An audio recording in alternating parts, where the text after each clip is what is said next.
So how important is it that there's a differentiators, it is unique, it is, it's not just copied from the original supplier site. Yeah.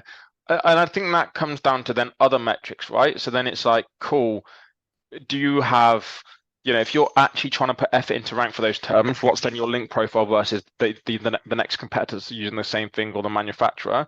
But also I think just from a non-SEO point of view, from a brand and a UX and stuff, you'd want to tailor that stuff anyway to own the content and own the narrative that you're speaking about. I think when you're talking about marketplace sites and at scale, and you could have 20 products essentially that someone has listed and they're exactly the same, I think it then becomes important because it's like, well, which one do you want to rank?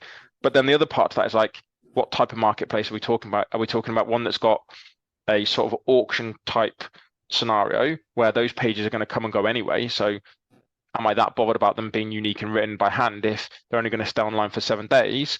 And at that point, it's then, should you, for your most relevant categories, build static pages that talk about the product in as much detail with unique content and then pull in the auction listings or marketplace listings onto that variable?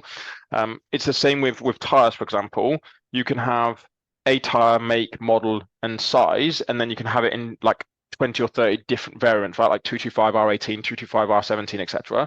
The only difference there is the R17, R18, etc., etc., etc. But the tire is made out of rubber. It's made out by one manufacturer. So at that point, it's like, are you better off having one tire page for that individual model of tire, and then having sort of like a filtered type system that uses like a hash element or a parameter element that allows the user to view that individual size?